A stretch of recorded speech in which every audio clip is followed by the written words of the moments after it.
Okay, so this is day 2 of the taking out of the Chrysler 2008 Hemi 5.7 MDS engine.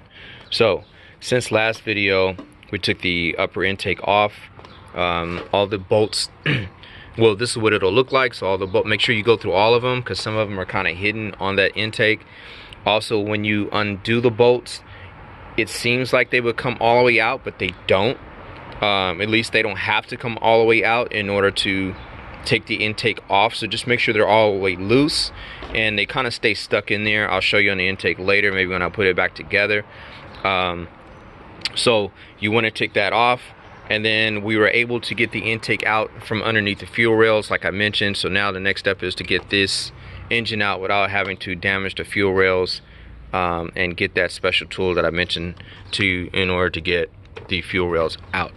So at this point, now that I have a kind of a bird's eye view of what's going on around the motor, the whole idea of a motor, obviously if you're watching this video, you're kind of mechanically inclined, so you're just keeping a theme of what are all the major components to a motor in order to pull it out.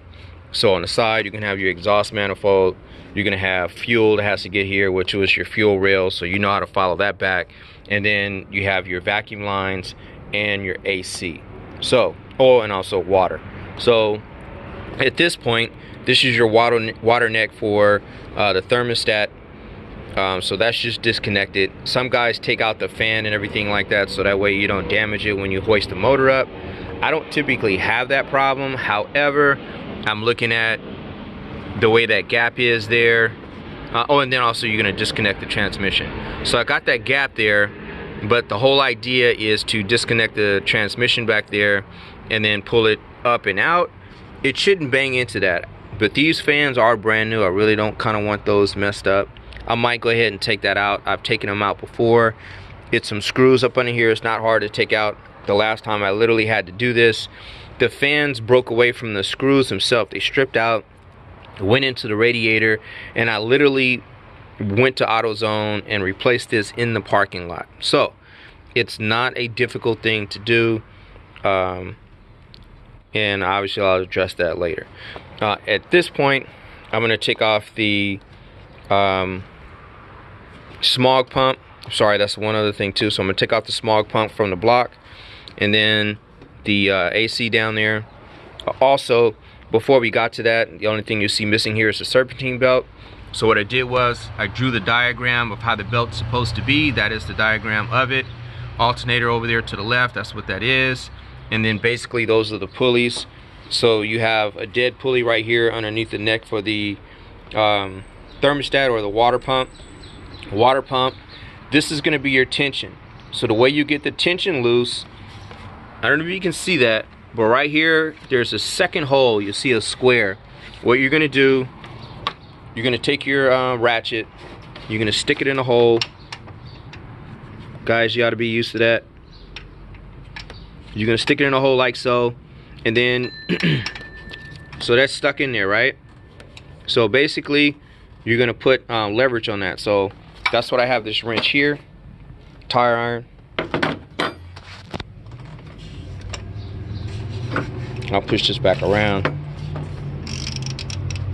So basically you're going to put your tire iron on that, or anything you can, again, put around that hole like so, right?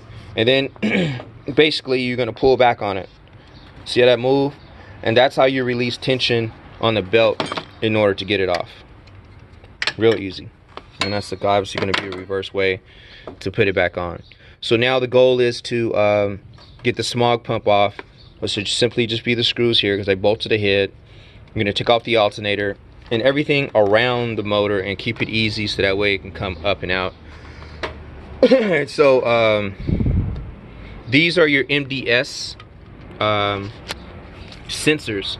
The MDS function is the motor allowing it to, these solenoids allowing the motor to run on a 4-cylinder opposed to 8-cylinder all the time, which is a really key feature to this car. From what I understand, they're kind of tricky to get out. This motor has approximately 100 and, I don't know, I think 70,000 miles on it or something like that before it was overheating and something's locked up in it, so the motor won't turn. So that's the reason why I'm taking it out. And got my brand new block sitting right here, so good to go. Any case, got to get those out, put those in a new motor, and also got my gasket kit in order to take care of the intake. Matter of fact, let me go over the intake real quick so you can show where I can show you where the gaskets go and stuff like that. So hold on a sec. All right, so this is the upper intake, and it has now been cleaned and everything. You're gonna have to take this hose off in order to get the fuel rails off, because there's something that goes under here, but that's gonna have to come off. These are those screws I showed you earlier in the video that the top cover bolts onto. This just pops out. This screws down to two 8mm screws that are on the side of the block. Forgot what it goes to. Obviously this is your throttle body. When you take this off, there's a gasket in here you got to replace. Real simple. Remember I was telling you about the screws? So the screws are loose, right? But they don't come all the way out. You can pull them out.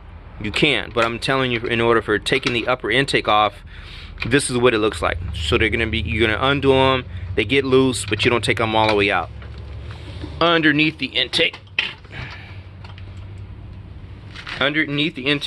you're gonna be replacing the gaskets here, and then the ones down here. And you'll see them, they take the shape of this. Now keep in mind, as I go forward, I'm mechanically inclined. You see there's transmission over there from my Impala. I mean, I've gone, you know, I've got blocks and stuff like that, so gone through a lot of different scenarios. So I am seeing my way through working with the Chrysler 300. Never done this one before, but we'll see if it starts up in the end. But I don't see anything to be too challenging thus far to keep me from being able to do this. So there was a gasket here too. I left it on the block, and I'll show you just in a minute. I haven't seen it in the kit, but it's kind of a cork. It's not a rubber like this one. So as I get through the kit, and I suppose if I have something left over, then shit, that's where it goes. All right, so we're back in the motor, and I want to show you where that gasket goes. Oh, here it goes. So that's the gasket right there. I didn't see in the kit. This one feels, oh, it's not a cork, but it ain't rubber like the other ones. But this one seemed like it's still good. Don't ask me what that is to. Have no clue. Some of you guys might know, but I always keep my screws in the parts where stuff comes out, so that way I don't lose them. So that's where that goes. And again, I didn't see that kit. I mean, I didn't see that gasket. So at this point, when you're doing a motor, you do, from what I understand, everything I've read, you want to replace your water pump. This is the water pump right here, and then also the neck and the thermostat inside there. Now, I just bought this thermostat, so I know it's new. So it's this hose. I bought this thermostat when I got these fans, so I know that's all brand new because I had an overheating issue. So everything aside from the motor or outside of the motor involving heating, I know is new. So I got me a water pump on its way. It was like 40 bucks on eBay. So that was the cheapest one. It was a vendor that was out of Sherman Oaks, California. So kind of like that, it's close, should get pretty quick, and it was the cheapest one that was on the market. Let's see what else. Got spark plugs coming, and then oil filter, oil, stuff like that, and also antifreeze. So at this point, I'm about to get back in the game and pulling stuff apart.